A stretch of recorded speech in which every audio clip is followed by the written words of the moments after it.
Ábrala en el capítulo 9 de Hechos. Solo ahí va a estar usted participando en la lectura. Hechos 9, comenzando el verso 1. De ahí, tal vez yo esté citando otros versículos, pero no necesariamente usted tiene que buscarlos, simplemente sería como una referencia.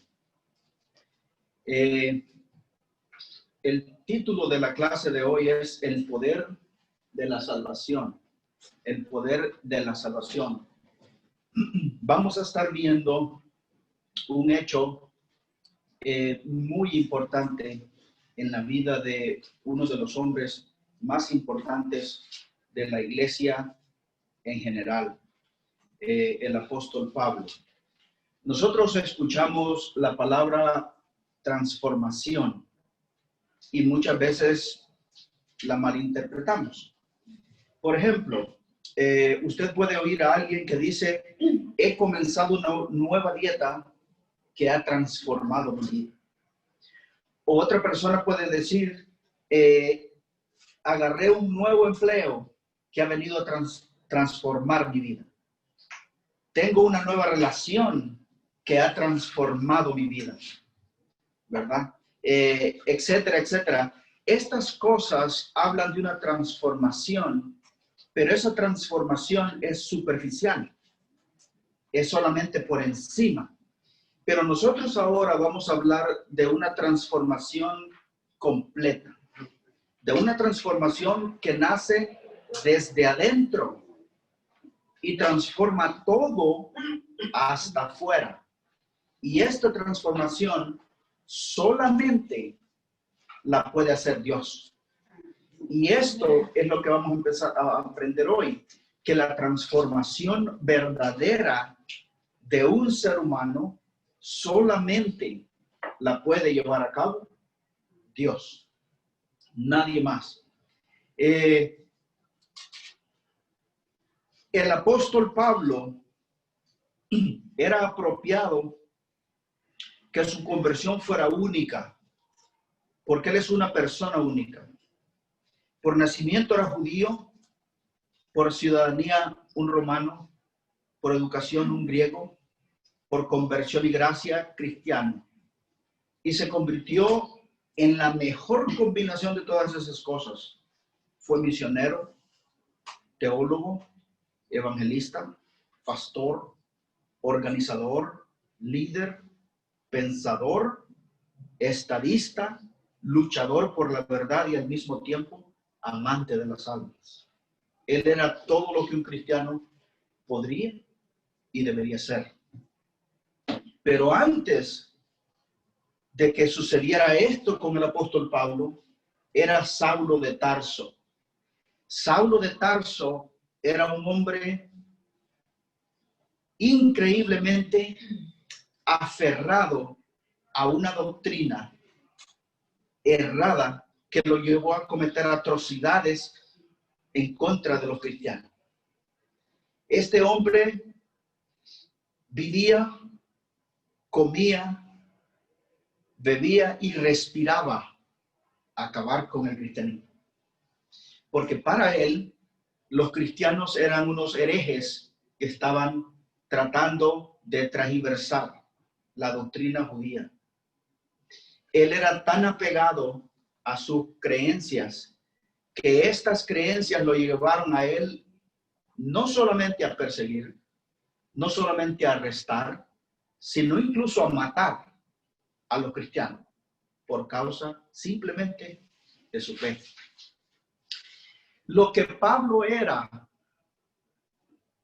antes de la conversión es poco lo que nosotros sabemos, quizás un 5% de lo que Pablo era. Y sabemos un poquito acerca de lo que él era por las cosas que él dice en lo que después escribe.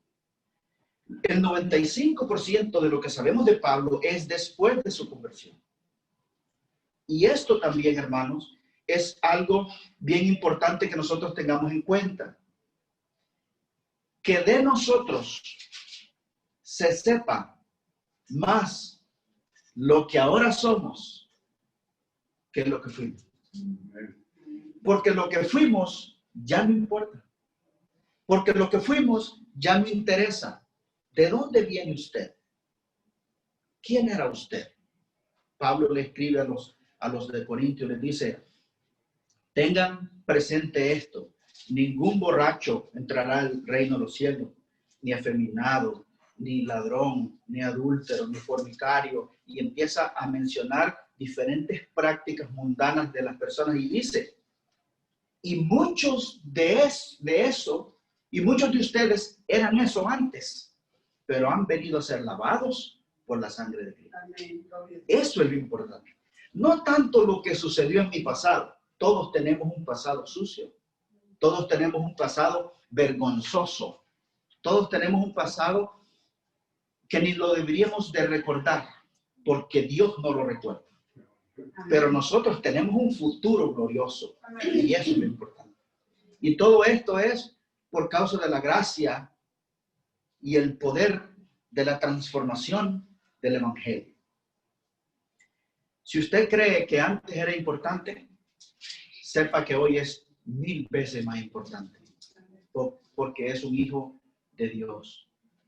Fíjese que el hecho de que las personas quieran cambiar,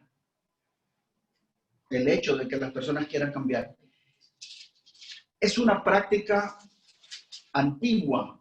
Toda la vida el ser humano ha tratado de cambiar, pero ha tratado de cambiar por sus propios medios. Hay personas que dicen, cuando yo arregle esto en mi vida, me voy a acercar a la iglesia. Cuando yo logre esto, voy a hacer aquello por el Señor. Me voy a poner a cuentas con el Señor. No es así, es al revés. Póngase cuentas con el Señor para que Él venga y arregle toda su vida. Jeremías dice, fíjense lo que dice Jeremías, ¿acaso puede un etíope cambiar el color de su piel? ¿Puede un leopardo quitarse sus manchas? Tampoco ustedes pueden comenzar a hacer el bien porque siempre han hecho lo malo. Ese somos nosotros.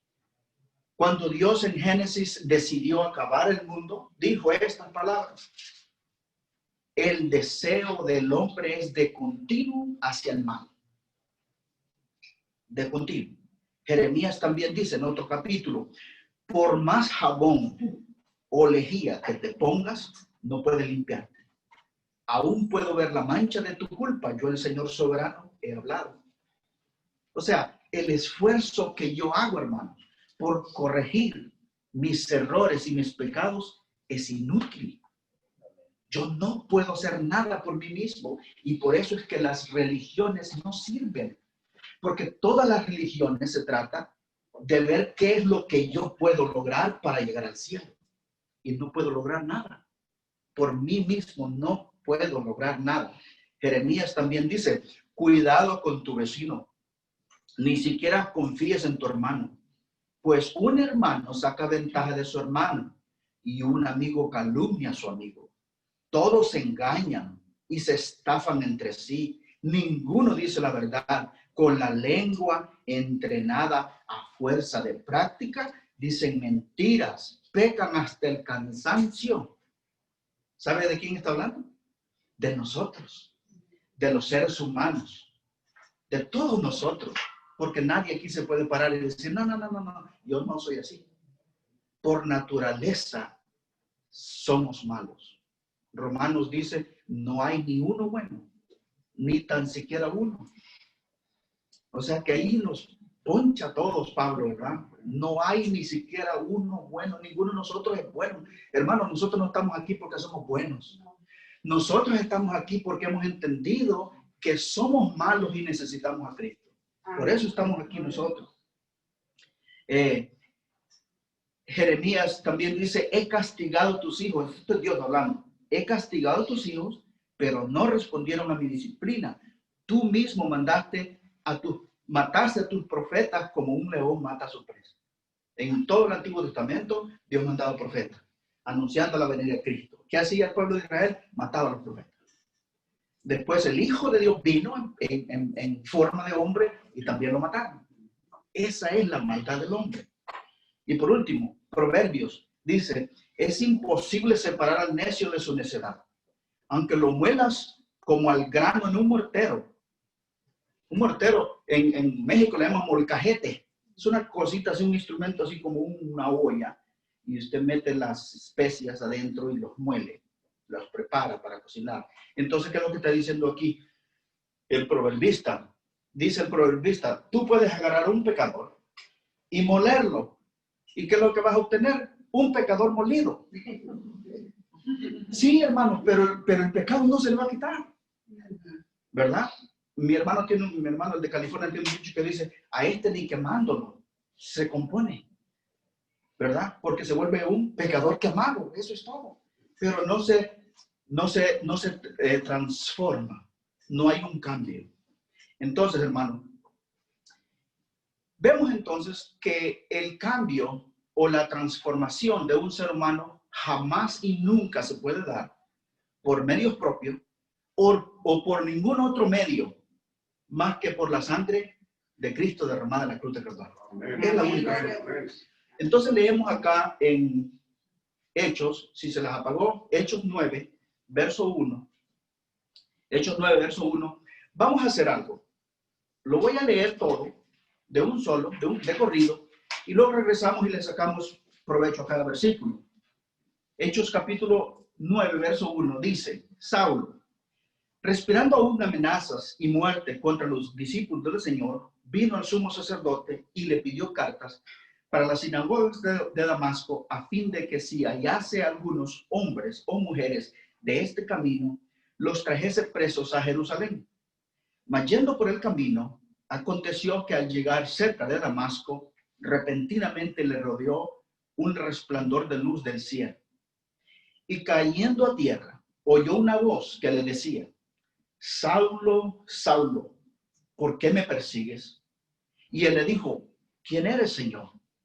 Y le dijo, yo soy Jesús, a quien tú persigues. Dura cosa te es dar cosas contra el aguijón. Él, temblando y temeroso, dijo, Señor, ¿qué quieres que yo haga? Y el Señor le dijo, levántate y entra en la ciudad, y se te dirá lo que debes hacer. Y los hombres que iban con Saulo se pararon atónitos, oyendo a la verdad la voz, mas sin ver a nadie. Entonces Saulo se levantó de tierra y abriendo los ojos no veía a nadie. Así que llevándole de la mano, le metieron en Damasco, donde estuvo 3 días sin ver y no comió ni bebió. Había entonces en Damasco un discípulo llamado Ananías, a quien el Señor dijo en visión, Ananías. Y él respondió, heme aquí, Señor. Y el Señor le dijo, levántate y ve a la calle que se llama Derecha y busca en casa de Judas a uno llamado Saulo de Tarso. Porque he aquí él ora y ha visto en visión a un varón llamado Ananías que entra y le pone las manos encima para que recobre la vista. Entonces Ananías respondió, Señor, he oído de muchos acerca de este hombre, cuántos males ha hecho a tus santos en Jerusalén. Y aún aquí tiene autoridad de los principales sacerdotes para prender a todos los que invocan tu nombre. El Señor le dijo, ve, porque instrumento escogido me es este para llevar mi nombre en presencia de los gentiles y de reyes y de los hijos de Israel. Porque yo le mostraré cuánto le es necesario padecer en mi nombre. Fue entonces Ananías y entró en la casa y poniendo sobre él las manos, dijo, hermano Saulo, el Señor Jesús se te ha aparecido en el camino donde venías. Me ha enviado para que recibas la vista y seas lleno del Espíritu Santo. Y al momento le cayeron de los ojos como escamas y recibió al instante la vista y levantándose fue bautizado. Y habiendo tomado alimento, recobró fuerzas y estuvo Saulo por algunos días con los discípulos que estaban en Damasco. Enseguida predicaba a Cristo en las sinagogas diciendo que este era el Hijo de Dios. Y todos los que lo oían estaban atónitos y decían, ¿no es este el que asolaba en Jerusalén a los que invocaban este nombre? Y a eso vino acá para llevarlos presos ante los príncipes sacerdotes. Pero Saulo mucho más se esforzaba y confundía a los judíos que moraban en Damasco, demostrando que Jesús era el Cristo. Muy bien. Podemos ver una narrativa aquí muy interesante. Vemos a un perseguidor de la iglesia. Vemos a un hombre que había matado a muchos. Vemos a un hombre que en el capítulo 7 de Hechos presencia el asesinato de Esteban. A Esteban lo matan a piedra por predicar el evangelio. Saulo está ahí en ese momento. Cuando Esteban muere, agarran sus ropas y las ponen a los pies de Saulo. Pensamos que Saulo estaba de acuerdo en lo que estaba sucediendo. Decía yo que este hombre era poderoso en el sentido de que podía hacer muchas cosas por la posición que él tenía. Cuando Dios salva a alguien, lo toma y usa las cualidades que esta persona ya tiene para sus propósitos.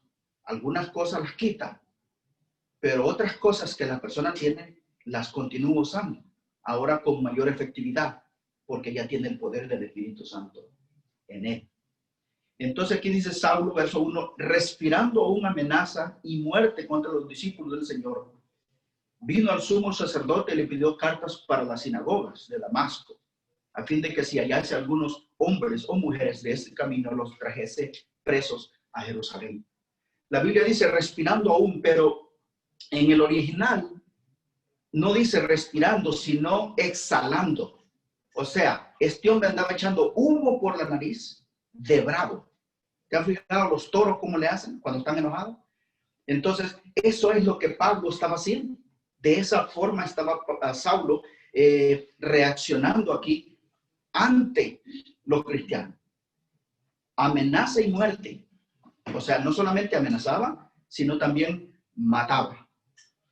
Vino al sumo sacerdote y le pidió cartas. ¿Por qué vino al sumo sacerdote?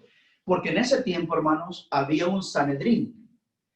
El Sanedrín era una corte de leyes religiosas que operaba dentro de Israel. Israel estaba bajo control romano. Políticamente hablando, los romanos controlaban Israel.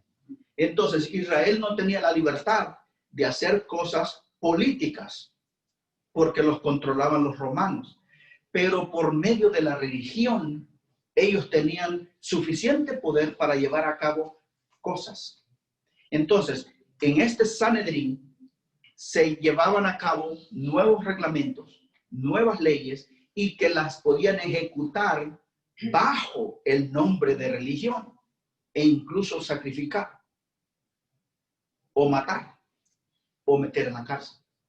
Entonces, Saulo viene con el sumo sacerdote y pide estas cartas. Estas cartas las tiene que llevar él consigo cuando va transitando a través del territorio dominado por los romanos para poder dar cuentas qué es lo que anda haciendo y llevar a cabo sus planes de una forma legal, porque de otra manera él no hubiera podido hacer estas cosas.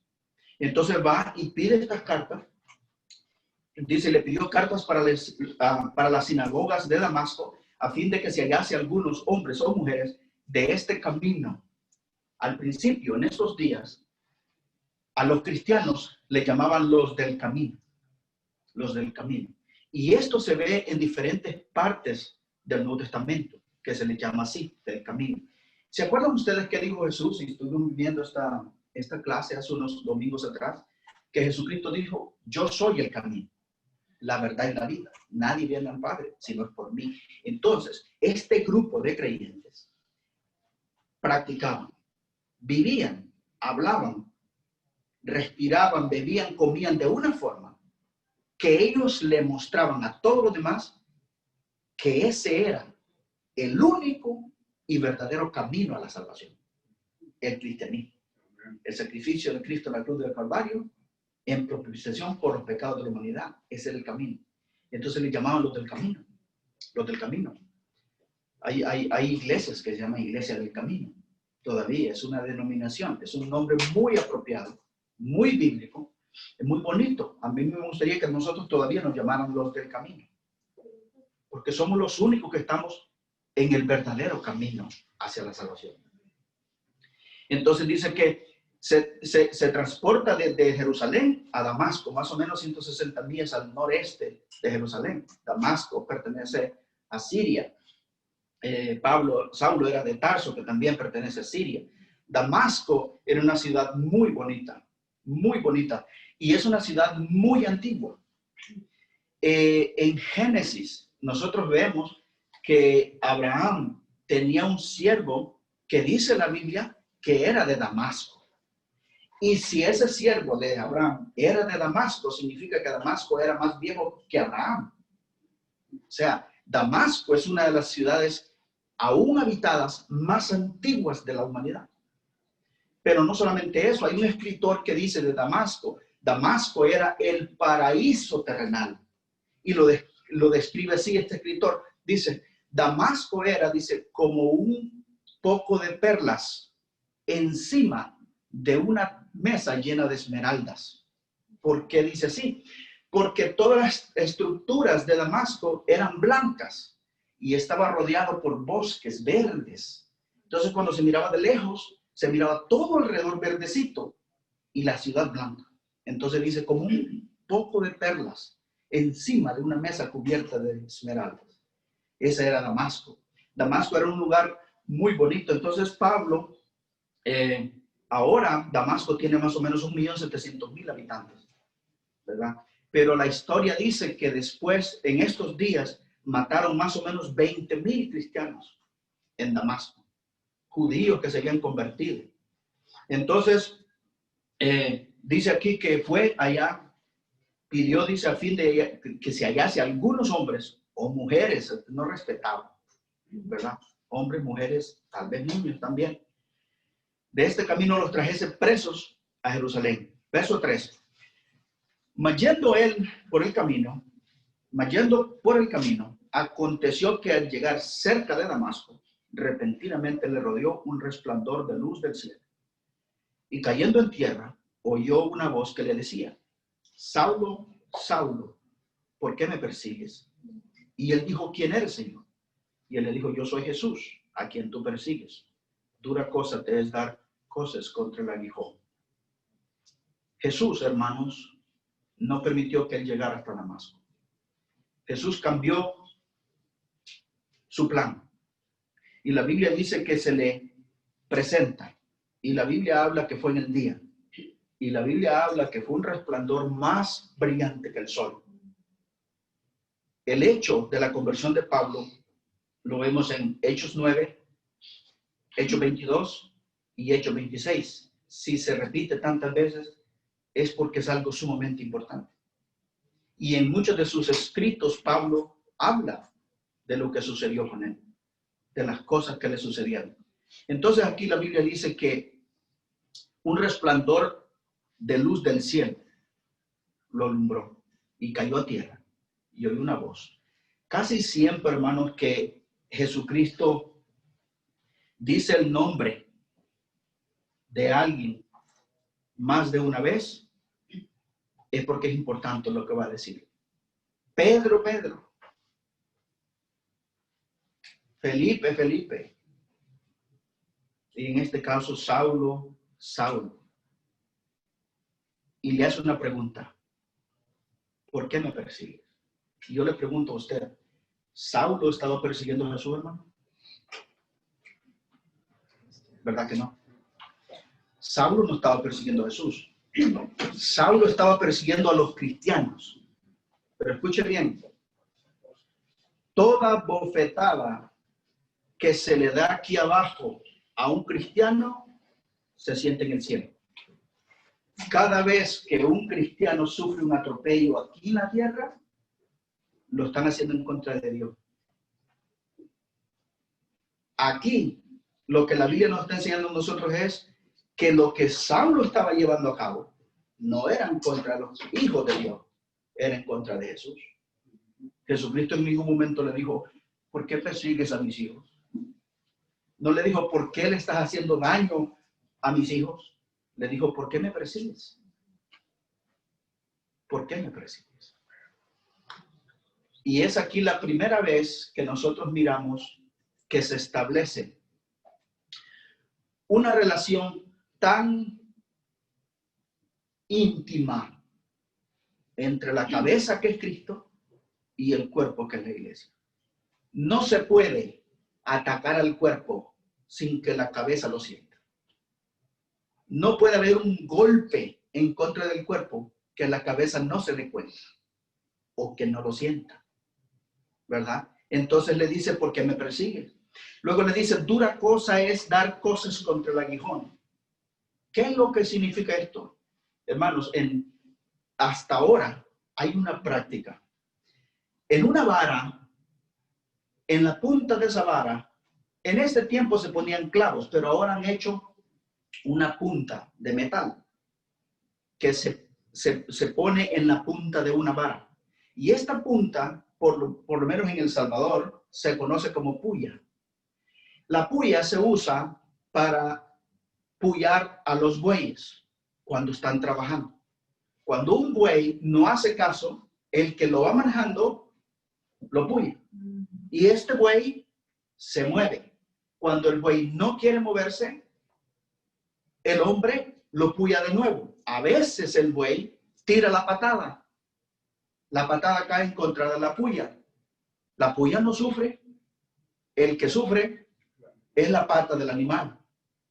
Esto es lo que Saulo está haciendo aquí, dando patadas en contra del aguijón.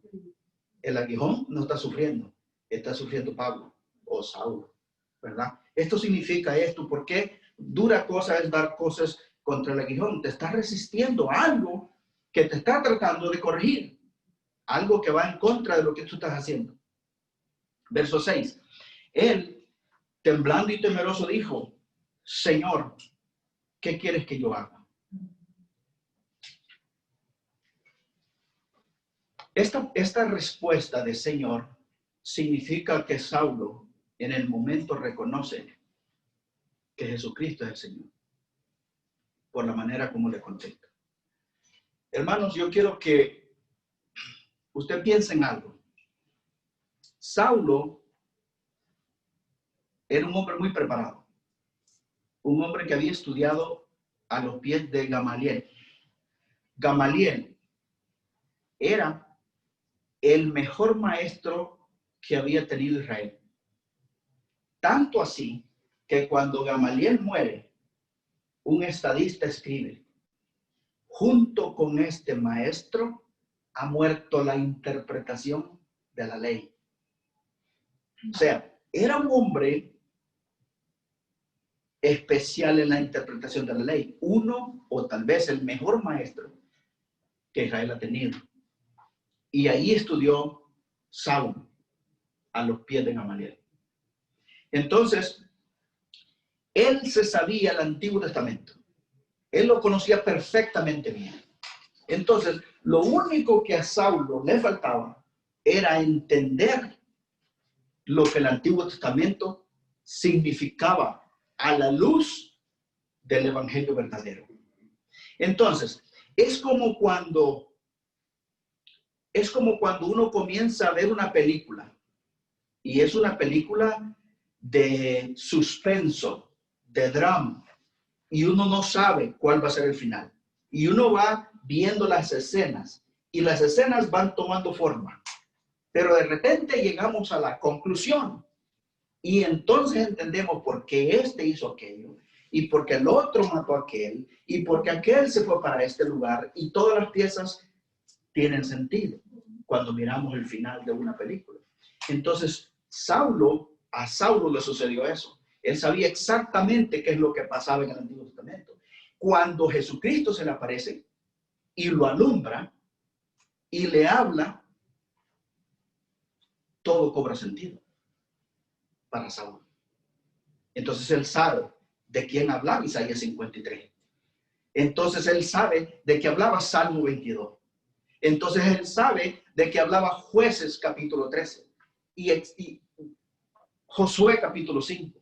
Y así muchos de los versículos, ¿verdad? Génesis 11, donde habla de las tres personas de la Trinidad, etcétera, etcétera. O sea, vemos muchas partes del Antiguo Testamento que para Saulo en ese momento cobran vida. Dice, Señor, ¿quién eres, Señor? Y le responde Jesús, yo soy Jesús, a quien tú persigues. Entonces él temblando, temeroso, dijo, Señor, ¿qué quieres que haga? Y el Señor le dijo, levántate, entra en la ciudad y se te dirá qué es lo que debes hacer. Le da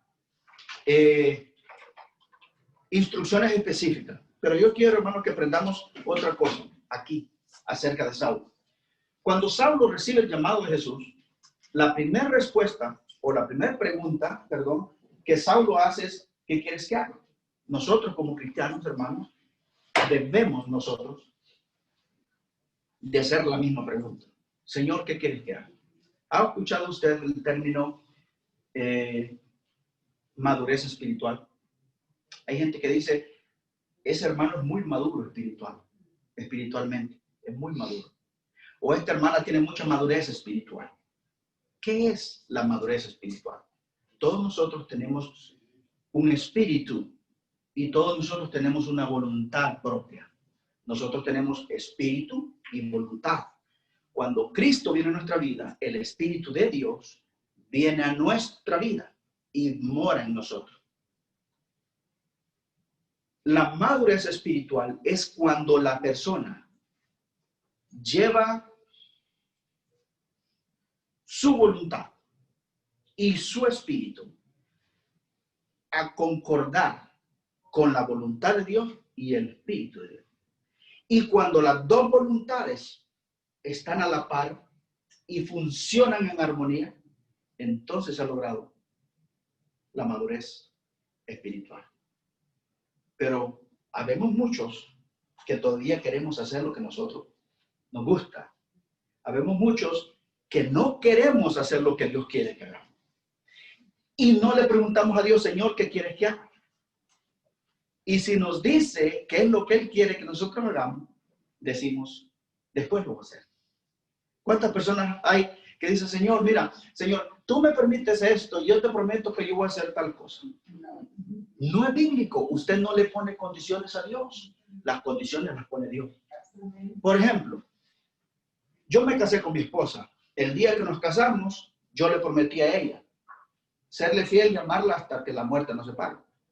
En ese momento, yo no planeé amarla a ella 10 años. No planeé a ella amarla ni 5 años. Ni siquiera planeé amarla por 1 año. El amor se planea hacerlo y practicarlo en el momento, ahorita. Si yo le pregunto a ella, ¿cuándo quieres que yo te quiera? Ella me va a decir, ahorita quiero que me quieras. Pero cada día uno practica el querer a su esposa. Todos los días. Y yo no sabía que iba a llegar a 27 años queriéndola, ¿verdad? Pero, y ahora la quiero más que cuando empezamos. Entonces, pero eso sucede como una práctica diaria. Con el Señor es lo mismo. ¿Cuándo voy a amar al Señor? Hoy. Y mañana también lo voy a amar. ¿Y cuándo voy a hacer su voluntad? Hoy. En este momento voy a hacer su voluntad. No voy a esperar para mañana.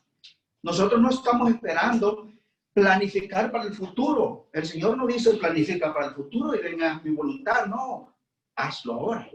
Entonces le dice, hoy te van a decir qué es lo que vas a hacer. Verso 7. Los hombres que iban con Saulo se pararon atónitos, oyendo a la verdad la voz, mas sin ver a nadie. Esto, hermano, es muy importante. Es muy importante. Ellos oyen, pero no ven. Saulo oye, pero lo ve. Escuchen. Uno de los requisitos para ser apóstol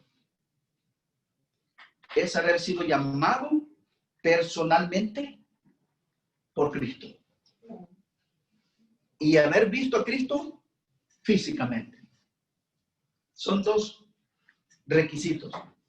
Si usted es apóstol y no ha visto a Cristo, usted no es verdadero apóstol. Y si Cristo no se le presentó personalmente a llamarlo a usted, mandarlo como apóstol, tampoco es apóstol. Entonces, hay muchos apóstoles hoy. Escuchen lo que voy a decir. Todos nosotros somos apóstoles, con A minúscula, porque apóstol quiere decir enviado. Nosotros somos enviados a predicar el evangelio, a hacer la voluntad del Señor. Pero como oficio, apostolado como oficio, con A mayúscula, solo hay 12. Y no hay más. No hay más. Judas era un apóstol, se murió, se suicidó. Pablo llegó a tomar su lugar. Cuando nosotros miremos la ciudad celestial que tiene 12 puertas, que cada puerta es una perla, y que sobre cada puerta hay un nombre de un apóstol. Ahí vamos a encontrar el nombre de Pablo sobre una de esas puertas. No de Judas, él perdió su lugar. Entonces dice aquí que ellos escucharon, pero no lo vieron. Saulo oyó y lo vio. Por eso se convirtió en apóstol él y los demás no. Verso 8. Entonces Saulo se levantó de tierra y abriendo los ojos no veía a nadie. Así que llevándole por la mano le metieron en Damasco, donde estuvo 3 días sin ver, no comió ni bebió. Proceso. Esto se llama un proceso. Agarran a un hombre altanero, lleno de poder, lleno de furia, que respiraba violencia, y Jesucristo lo agarra y lo somete. Esa es la especialidad de Jesús. Someter la voluntad de aquel que se cree muy fuerte. Escuché el testimonio de un hombre en California. Él era autor y músico con un grupo musical de México muy famoso. Él era casado, tenía hijos, creo que 2 hijos. Para hacer la historia corta, este hombre lo habían evangelizado, no había hecho caso, le dio sida. Cuando le dio sida, la mujer lo dejó y se fue con sus hijos. Él se puso tan mal, un día estaba metido en la tina de su baño, listo para morir, y le habló a Dios, y le dijo, él le habló a Dios, y le dijo, Señor, sé que existes, me han hablado mucho de ti, creo en ti, quiero entregarte mi vida. Si quieres sanarme, sáname. Si tú me sanas, voy a vivir mi vida para glorificar tu nombre y predicar cerca de ti. Y si no me sanas, llévame contigo porque no me quiero perder. Dios lo sanó. Se recuperó. No solamente recuperó su salud, recuperó a su esposa, a sus hijos. Pero por 2 años y medio, Dios lo tuvo en la calle de Los Ángeles, recogiendo latas de sodas y de cervezas para vender, para vivir. Y él dice, era necesario que Dios me pasara por ese proceso, porque yo era una persona muy orgullosa. Y si yo hubiera pasado, dice, de donde estaba, directamente, a donde ahora Dios me tiene, todavía fuera orgulloso. Son procesos. Entonces Dios agarra a Saulo y no solamente lo tira al piso, sino que lo deja ciego, dependiente de alguien que lo lleve de la mano para poder incluso caminar. Se mete en una casa y en esa casa, esa casa pertenecía a Judas, no dicen cuál Judas, hay muchos Judas en la Biblia. Y dice que esos 3 días que estuvo ahí, no comió ni bebió, o sea, ayunó por 3 días y solo se dedicaba a orar. Verso 10. Había entonces en Damasco un discípulo llamado Ananías, a quien el Señor dijo en visión, Ananías. Y este no es el mismo Ananías, ¿verdad? Que la Biblia dice que Dios mató cuando le mintió al Espíritu Santo. Este es otro Ananías. Este Ananías es bueno. Había entonces en Damasco un discípulo llamado Ananías, a quien el Señor le dijo en visión, Ananías. Y él respondió, heme aquí, Señor. Hermano, aquí hay algo importante que aprender también. Cuando Dios quiere hacer una obra con el hermano Antonio, usa también al hermano José y los pone los dos en armonía y lleva a cabo lo que quiere. Hay una confirmación de las cosas que Dios hace. Dios no obra a lo loco. Dios no obra desordenadamente. Dios obra de forma muy ordenada.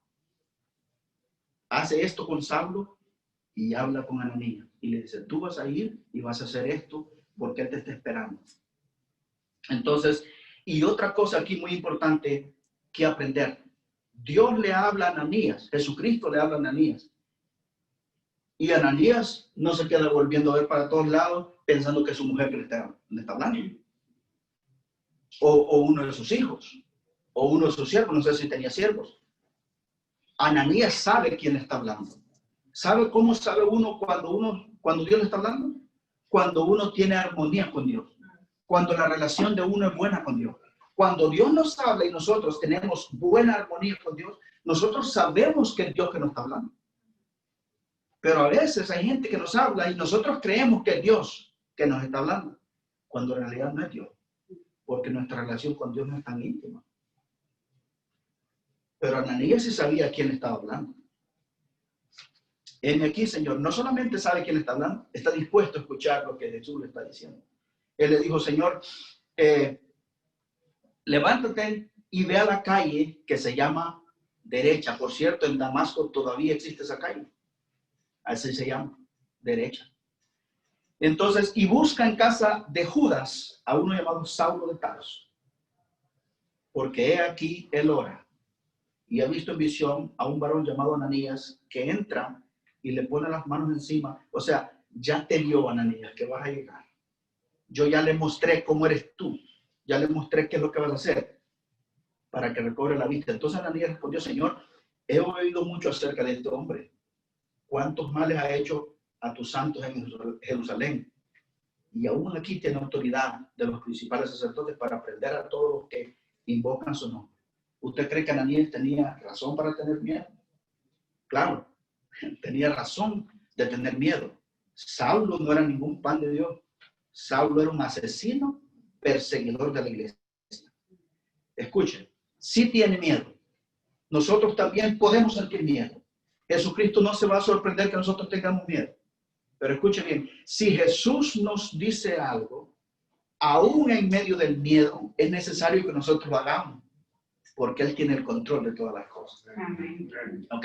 En medio de todo lo que está sucediendo ahorita, ¿cuántos de nosotros no hemos sentido miedo? Todos en algún momento hemos sentido temor, pero tenemos que sobreponernos al temor, porque Dios tiene el control de las cosas. Entonces, aquí viene algo muy importante. Verso 15. El Señor le dijo, ve, porque instrumento escogido me es este, para llevar mi nombre en presencia de gentiles, de reyes y de los hijos de Israel, porque yo le mostraré cuánto es necesario padecer por mi nombre. Hermanos, ¿usted cree que Dios lo llamó a usted solo por llamarlo? No. Dios no lo llamó a usted solo por llamarlo. Dios lo llamó a usted porque Él tiene un plan específico con usted. Y ese plan específico que Dios tiene, Dios lo tiene que llevar a cabo por medio suyo. Pero tengo yo que ser obediente. Dios no ha llamado a ningún cristiano para que esté sentado en una iglesia. Dios ha llamado a cada cristiano para que lleve a cabo una labor dentro del ministerio que Él tiene aquí en esta tierra. Yo no sé cuál es su ministerio. Yo no sé cuál es su trabajo. Pero es necesario que todos sepamos que Dios nos ha llamado para algo. Allí donde tú estás, Dios lo usa. Cualquiera que hubiera visto a Saulo no lo hubiera descrito como un instrumento potencial de Cristo. No, pero Cristo dice, yo lo he escogido para un plan específico y Él va a predicar mi nombre. Y no solamente va a predicar mi nombre, es necesario que Él sufra por mi nombre. ¡Wow! O sea, de perseguidor a perseguido. Y si usted lee Gálatas, en los últimos versículos, Pablo dice, llevo las marcas de Cristo en mi cuerpo. ¿Por qué? Porque hasta lo latigaron por Jesucristo. Y cuando lo latigaban, él se sentía digno de recibir latigazos por Jesucristo. ¿Quién era Saulo? ¿Cómo es que llega Saulo a cambiar de esa manera? Mire lo que dice aquí, él mismo escribiendo. Dice, porque vosotros mismos sabéis, hermanos, que nuestra visita a vosotros no resultó en vana, pues habiendo antes padecido y sido ultrajado en Filipos, como sabéis, tuvimos de nuevo de nuestro Dios para anunciaros el evangelio de Dios en medio de gran oposición, porque nuestra exhortación no procedió de error, ni de impureza, ni fue por engaño, sino que según fuimos aprobados por Dios para que se nos confiase el evangelio, así hablamos, no como para agradar a los hombres, sino a Dios, que prueba nuestros corazones, porque nunca usamos de palabras lisonjeras, como sabéis, ni encubrimos avaricia. Dios es testigo ni buscamos gloria de los hombres, ni de vosotros, ni de otros. Aunque podíamos seros carga como apóstoles de Cristo, antes fuimos tiernos entre vosotros como una nodriza que cuida con ternura a sus propios hijos. Tan grande es nuestro afecto por vosotros que hubiéramos querido entregaros no solo el Evangelio de Dios, sino también nuestras propias vidas, porque habéis llegado a ser muy queridos para nosotros. Ese es Saulo el que perseguía. ¿Cómo pasa Saulo de perseguidor a decir esta palabra? Solamente una transformación que viene de Dios puede hacer un milagro de esos, ¿verdad? Ese es Saulo. Ese era el plan que Cristo tenía para con él. Entonces, ¿dónde nos quedamos? Verso 13. Entonces Ananías respondió: Señor, he oído de muchos acerca de él, cuántos males ha hecho tus santos en Jerusalén. Verso 15 dice: el Señor le dijo: ve, porque instrumento escogido me es este para llevar mi nombre. En presencia de los Pablo es conocido como el apóstol a los gentiles. Él fue que dedicó gran parte de su vida para alcanzarnos nosotros que no somos judíos, de reyes, de los hijos de Israel. Verso 17 dice: fue entonces Ananías y entró en la casa, y poniendo sobre él las manos, dijo: hermano Saulo, el Señor Jesús, que se te pareció en el camino por donde venías, me ha enviado para que recibas la vista y seas lleno del Espíritu Santo. Y al momento le cayeron de los ojos como escamas, y recibió al instante la vista, y levantándose fue bautizado. Mire, hermano, en primer lugar, dice que le puso sus manos y oró por él y le dijo: hermano Saulo. ¿Qué significa esto? Significa que ya no es Saulo, es hermano Saulo. Más tarde conocido como hermano Pablo, porque Jesús hizo un cambio tan radical en Saulo que incluso le cambió el nombre. Lo transformó totalmente. Hay gente que dice: la transformación de un cristiano es como ponerle ropa nueva a un hombre viejo. No, no, no. La transformación de un cristiano es como ponerle ropa nueva a un hombre nuevo. Pablo dice: de modo que el que está en Cristo, nueva criatura es. Las cosas viejas pasaron y aquí todas han sido hechas nuevas. ¿Cuántas cosas? Todas las cosas. Entonces, hermanos, nosotros a simple vista nos miramos igual que antes, pero si tenemos a Cristo en nuestra vida, hemos sido transformados desde adentro hacia afuera, completamente. Hay algunas cosas que se malinterpretan. Ya casi termino. Yo sé que se ha extendido un poquito. Hay cosas que se interpretan con respecto al crecimiento. Hay malentendido. Por ejemplo, hay gente que piensa que porque un cristiano no es maduro, no es cristiano. Hermano, el nacimiento, escuche, el nuevo nacimiento sucede de un solo. ¿Ok? La persona es transformada de una sola vez, como un bebé. Un bebé nace y usted lo mira.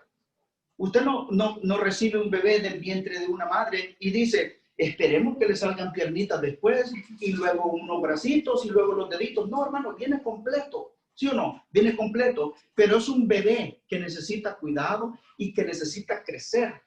El bebé se va transformando en una persona más grande y más grande hasta que llega a su crecimiento completo. Así es el cristiano. Recibe a Cristo, recibe una transformación inmediata, es una nueva criatura, es una nueva creación, es perdonado totalmente, pero tiene un proceso de crecimiento que dura años.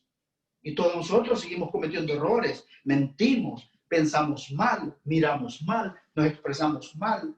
Muchas cosas cometemos nosotros aún siendo cristianos. No significa que no somos salvos. Significa que todavía nos falta corregir algunas cosas, pero que estamos en un proceso de crecimiento. Entonces, la transformación de Pablo fue inmediata, pero todavía faltaba que corrigir algunas cosas. Verso 19, ya para cerrar: y habiendo tomado alimento, recobró fuerzas y estuvo Saulo por algunos días con los discípulos que estaban en Damasco. Verso 20, enseguida predicaba a Cristo en la sinagoga, diciendo que este era el Hijo de Dios. Enseguida. ¿Por qué podía Pablo? ¿Por qué podía enseguida predicar? ¿Cuál es la mejor manera de alcanzar a un judío para el evangelio? Citarle el Antiguo Testamento. y probarle que el Antiguo Testamento indica que Jesucristo es Dios. Y Pablo se sabía el Antiguo Testamento, hermano, como la palma de su mano. Se lo sabía bien, pero ahora tenía sentido lo que él se sabía. Entonces ahora él podía convencer a los demás. Y todos los que lo oían estaban atónitos y decían, ¿no es este aquel que asolaba Jerusalén y los invocaba este nombre? Y eso ha venido acá para llevarnos presos entre los principales sacerdotes. Pero Saulo mucho más se esforzaba y confundía a los judíos que moraban en Damasco, demostrándoles que Jesús era el Cristo. ¿Por qué dice lo confundía? Los confundía en el sentido de que los judíos pensaban una cosa, pero por el argumento de Pablo presentándoles la verdad acerca de Jesucristo en el Antiguo Testamento, quedaban pensando, quizás estamos confundidos, quizás estamos equivocados, quizás ese Cristo que aparece en el Antiguo Testamento es ese que nosotros mismos crucificamos. Pablo pasó de ser un perseguidor de la iglesia a ser un predicador del evangelio. Y eso, en un sentido y en alguna medida, nos ha pasado a todos nosotros. Tal vez no fue con estruendos, tal vez no fue con una gran luz, tal vez no fue que nos tiraron al suelo, tal vez no fue que nos dejó cegada esa luz por 3 días, pero hubo un cambio, hubo un encuentro, hubo un llamado y hubo una transformación en todos nosotros. Entonces, nosotros debemos de vivir y practicar esa transformación que hemos recibido. Y debemos de... Lucas escribe este libro y como Lucas era médico, usa esta terminología, es decir, cayeron como de los ojos como escamas. No es que cayeron escamas, se miraba como que algo aclaró en sus ojos y como que algo lloró él, pero no eran escamas en sí, como escamas, dice Lucas. Entonces recibió la vista y comenzó a ver. Lo primero que vio fue a Ananías y luego quizás los acompañantes de Ananías. Al principio los discípulos no querían mucho que ver con Saulo, pero después fueron agarrando confianza. Apareció el que lo acompañó en varios viajes misioneros, Bernabé, gracias. Apareció Bernabé y le dijo, no, hay que confiar en Saulo. Él ha recibido a Cristo como su único suficiente salvador, es uno de nosotros. Y él sirvió como un puente. Bernabé quiere decir hijo de consolación, y él llevó a cabo el significado de su nombre, consoló a los demás, los unió. Y Pablo comenzó a tener una relación más cercana con los discípulos y después pues, se volvieron compañeros de mi iglesia y ustedes ya saben la historia, pero aquí lo importante que entendamos es que solamente Cristo a través del Evangelio puede transformar a una persona. Ninguna religión puede ser eso. Ninguna práctica puede ser eso. Ningún ejercicio puede ser eso. Solamente la sangre de Cristo puede transformar la vida de alguien. Amén. No sé si hay alguna pregunta, aunque ya no hay tiempo. Padre, te damos gracias, te bendecimos, te glorificamos. Gracias, Señor, porque tú eres bueno. Gracias por tu palabra. Gracias porque un día te fijaste en nosotros, aunque nosotros no merecíamos que tú nos miraras. Tú tuviste la misericordia de vernos, ayudarnos, sostenernos, llamarnos, limpiarnos, transformarnos y hacernos hijos tuyos, así como dice Juan 1:12. Gracias, Señor, porque tú eres bueno, porque tú eres maravilloso. Gracias por tu salvación. Gracias porque un día nos transformaste y ahora nos sigues moldeando para que nosotros lleguemos a ser personas maduras como tú quieres que nosotros seamos. Te bendecimos y te glorificamos en el nombre de Cristo Jesús.